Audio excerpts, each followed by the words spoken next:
Allô tout le monde, j'espère que vous allez bien. Aujourd'hui, j'ai pensé vous partager une vidéo contenant 3 idées de recettes qui vont être réalisées toutes les 3 à base de tortilla. Et c'est un tortilla maison, donc c'est vous qui allez le faire. Et il va être riche en plus en protéines, donc c'est encore plus cool comme recette. Tous les détails de la recette vont se trouver sur mon blog comme d'habitude, mais premièrement, ça va vous prendre du lait. Ça va prendre aussi de la farine blanche ou de la farine de blé entier si vous voulez. Ça prend de la poudre de soya qui se trouve être un isolat de soya, donc c'est vraiment isoler la protéine.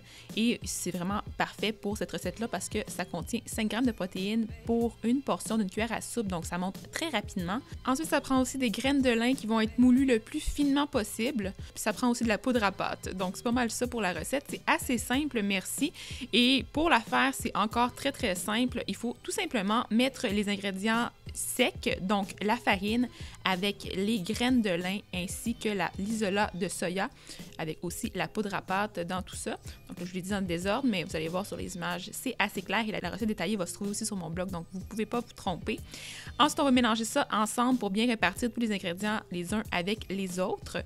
Ensuite, vous allez pouvoir ajouter l'huile ainsi que le lait sur le dessus et c'est vraiment pas plus compliqué que ça pour les ingrédients.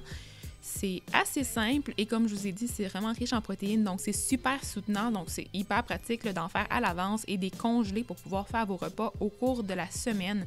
Ça fait des beaux passe-partout pour faire des sandwichs ou d'autres mets. Moi, je les mange pour déjeuner aussi, vous allez voir une technique pour les manger pour déjeuner que je trouve super cool. Et là, pour les aplatir, ça prend quand même un petit peu de farine sur le plan de travail parce qu'il faut s'assurer que ça colle pas. Là, vous allez voir dans votre recette à vous, la pâte va être beaucoup moins collante que ce que vous pouvez voir sur les images parce que j'ai retravaillé la recette au moins 10 fois. Donc, j'en ai mangé des tortillas, je vais vous le dire.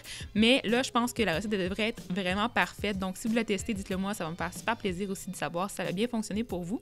Donc, quand la pâte est pétrie, vous allez pouvoir la diviser en 8 portions égales et ensuite vous roulez chacune des petites portions en une petite boule pour pouvoir ensuite l'aplatir bien comme il faut. Et là, vous allez voir, sur les images, je ne sais pas pourquoi, j'ai mis ma tête en plein milieu du champ de vision. Donc, vous avez un gros plan sur mes cheveux, pas très pratique, mais en tout cas, vous comprenez le principe, vous prenez un rouleau à pâte et vous aplatissez la pâte en mettant de la farine au besoin. Il faut quand même ajouter quand même pas mal de farine là, pour s'assurer que ça ne colle pas. Ensuite, sur une poêle que vous avez préchauffée à feu moyen vif, vous allez pouvoir placer votre tortilla et moi, je l'étire un petit peu encore plus avec les doigts pour m'assurer qu'il soit bien plat et le plus mince possible. Et là, on va laisser cuire ça pendant à peu près 1 minute, mais les détails vont être sur mon blog, comme je vous ai dit. Et vous allez retourner pour la fin de la cuisson. Il ne faut pas trop les cuire pour pas qu'ils deviennent trop croustillants. Et il faut s'assurer qu'ils restent souples. Donc, quand c'est un petit peu refroidi, moi, je les mets dans un sac Ziploc. Donc, quand ils sont pas mal refroidis, moi, je les mets dans un sac de plastique refermable pour s'assurer qu'ils restent bien humides. Bon, je vous avoue que ça reste un peu trop humide aussi, fait qu'il faut les ventiler un peu de temps en temps pour s'assurer qu'il n'y a pas trop d'humidité dans le sac. Vous pouvez aussi les laisser refroidir un petit peu et ensuite les mettre dans le sac Ziploc, comme ça, il n'y aura pas de problème. Et pendant que vous les cuisinez, vous pouvez les tester avec du beurre de soya. C'est vraiment très, très, très bon. Donc, j'en ai mangé pas mal avant de terminer ma recette. Donc, vraiment, là, c'est vraiment délicieux. Donc, vous allez pouvoir voir, normalement, il devrait être bien souple. Donc, comme je vous l'ai dit, je vais vous montrer des inspirations pour vous faire une journée entière tortilla. Donc, c'est vraiment une inspiration de une journée dans mon assiette avec seulement des tortillas comme base pour les recettes. Et pour le déjeuner, moi, j'ai décidé d'utiliser la tortilla comme bol. Donc, je l'ai mis dans le fond de mon bol, justement, et j'ai mis du yogourt grec avec des fruits et un petit peu de jus de bleuet que j'avais déjà à la maison. J'achète pas de jus normalement, mais là, j'en ai ajouté sur le dessus parce que j'en avais et ça m'a permis de sucrer mon yogourt grec. J'ai aussi mis un petit peu de poudre de protéines dans le yogourt grec et j'ai ajouté des fruits frais sur le dessus, donc des fraises avec des bleuets frais pour la petite touche de fraîcheur. Et vous pouvez aussi ajouter des graines sur ça, ça sera encore meilleur avec des graines de chanvre par exemple ou des noix, ça serait parfait. Et moi, ce que j'aime bien faire, c'est de vraiment tremper mes bouts de tortilla dans la préparation qui est plus humide et ça vraiment, là, ça fait des super belles bouchées. Et comme je vous dis, moi, j'aime beaucoup manger avec les doigts. Donc, si vous me suivez sur Instagram, vous avez pu voir ça dans mes directs, mes stories. Je mange toujours avec mes doigts. Donc, ça, c'est un autre exemple de ce que j'aime bien faire pour le déjeuner.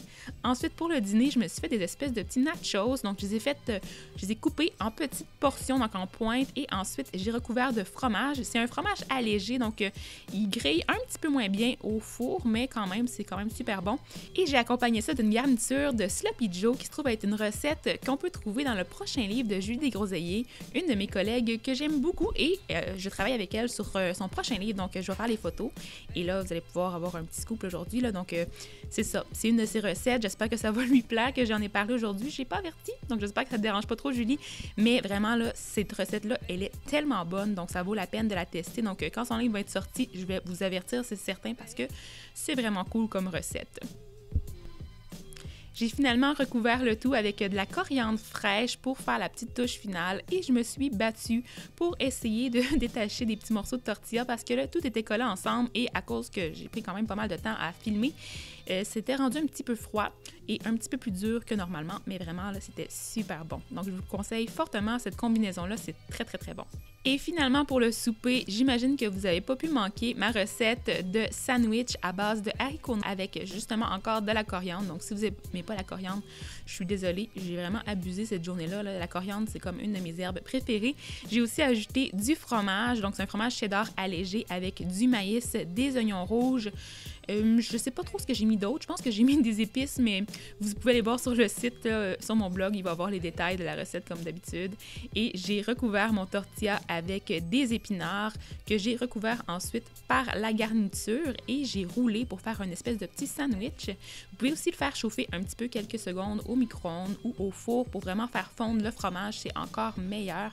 Et là, je le coupe en deux pour avoir une bonne portion et c'est succulent. Je vous le dis d'avance, c'est vraiment cool comme recette parce qu'on peut manger plus de légumineuses de cette façon-là et moi, j'avais pas l'habitude d'en manger. Là, donc, je trouve que c'est une façon vraiment originale d'en manger et ça fait changement du traditionnel hummus ou des salades.